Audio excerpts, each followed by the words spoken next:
El escándalo apocalíptico y la humillación pública desatada en el majestuoso altar de la Capilla Metropolitana durante la fracasada e infame boda de Miguel Ángel y Victoria no se limitó a destruir únicamente los vínculos familiares y reputaciones personales de los involucrados, sino que actuó como un sismo de magnitud catastrófica, que envió ondas de choque sísmicas verdaderamente letales y destructivas a través de todo el frágil e inestable ecosistema corporativo del majestuoso imperio de cristal de la familia Arango Nova. La mañana siguiente al dantesco espectáculo nupcial, los pasillos de cristal y acero de la bolsa de valores amanecieron envueltos en una atmósfera de pánico absoluto, terror financiero y desesperación incontrolable. Los accionistas minoritarios y los inversores extranjeros que durante décadas habían confiado ciegamente sus inmensas fortunas al prestigio impecable y al nombre supuestamente intachable de la dinastía fundadora, comenzaron a liquidar sus posiciones de manera masiva, frenética y desordenada al presenciar la podredumbre moral que ahora manchaba el apellido familiar.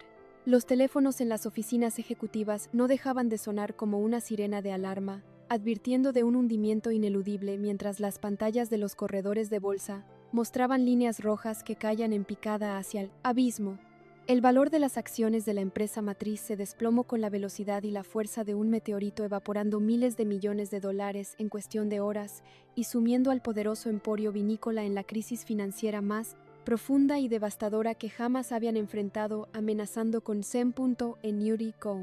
borrar de la faz del mundo empresarial el legado de poder que Antonio Arango Nova había construido durante toda su vida. En las altas esferas del rascacielos corporativo, inmerso en la penumbra de su inmensa y fría oficina ejecutiva, Eugenio observaba el colapso financiero a través de los enormes ventanales de cristal que dominaban la ciudad summergida en el caos. Lejos de sentir una pizca de remordimiento, lealtad fraternal o tristeza por la inminente e inevitable ruina del emporio familiar, el rostro del magnate se contorsionó en una sonrisa perversa, fría y verdaderamente sociopática, que reflejaba la negrura absoluta de su alma devorada por la ambición desmedida. Para Eugenio, que siempre había sido un tiburón sediento de sangre dispuesto a devorar a los más débiles, este desastre monumental no era una tragedia, sino la oportunidad perfecta caída del cielo para ejecutar el golpe de estado corporativo que había estado planeando en las sombras durante tantos años de amarga e hipócrita subordinación. Con una rapidez letal y astucia venenosa, comenzó a convocar reuniones ultra secretas a puerta cerrada con una selecta y corrupta facción de altos ejecutivos, directores de finanzas y miembros del Consejo de Administración que despreciaban en secreto el liderazgo autoritario de su hermana.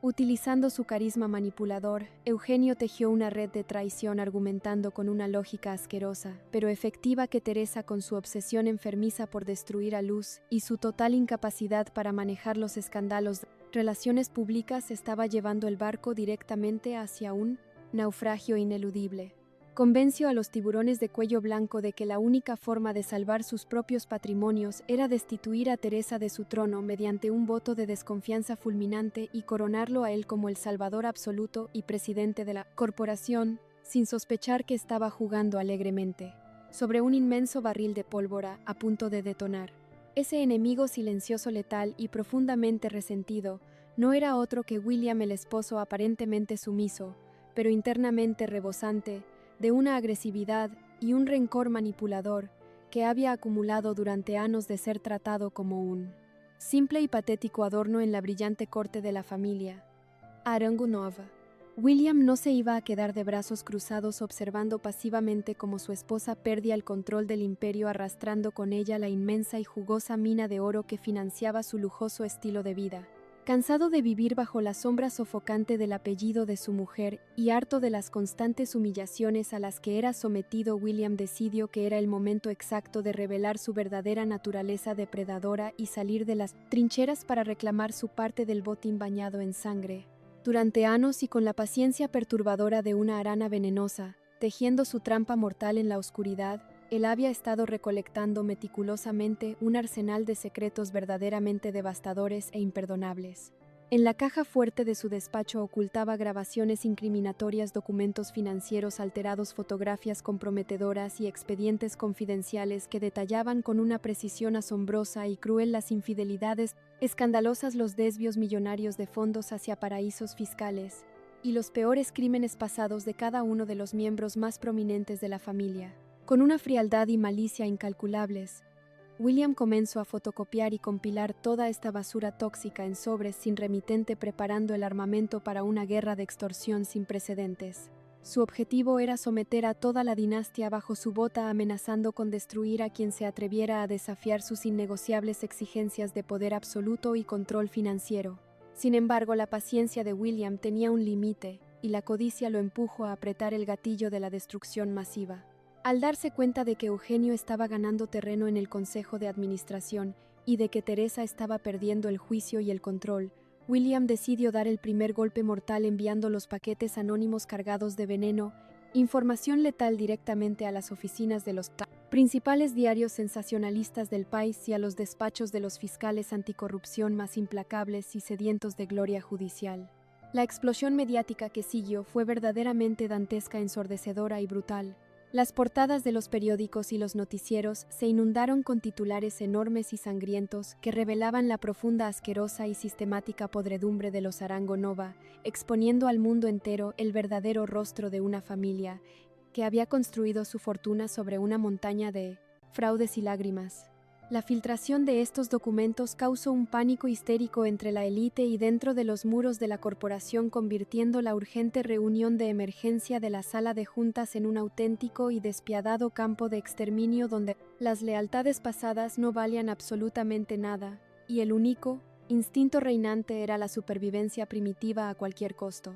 Los aliados se convirtieron en enemigos mortales en cuestión de segundos, lanzándose acusaciones hirvientes, amenazas de encarcelamiento y puñaladas por la espalda en un frenesí de traición que ensució para siempre los lujosos salones. William, disfrazado bajo su máscara de esposo preocupado, observaba el colapso desde la esquina de la mesa, disfrutando enfermizamente de la carnicería emocional y corporativa que había desatado, controlando los hilos de las marionetas. Teresa, acorralada como una fiera salvaje, traicionada por su propia sangre, asediada por los amotinados liderados por su hermano, y secretamente chantajeada por el monstruo que dormía en su propia cama, comprendió con una lucidez aterradora y desesperada que estaba perdiendo la guerra por completo. En lugar de rendirse o buscar una salida pacífica y racional, la matriarca cruzó la línea definitiva del infierno, abrazando una crueldad verdaderamente sanguinaria y sin retorno. Con los ojos inyectados en sangre y la mente nublada por una furia vengativa incontrolable, Teresa recurrió a medidas extremas y mortales que jamás había imaginado tomar. Contrató a través de intermediarios oscuros a matones a sueldo del bajo mundo para intimidar físicamente a los accionistas disidentes, enviando mensajes mafiosos y sangrientos para aplastar cualquier intento de rebelión interna.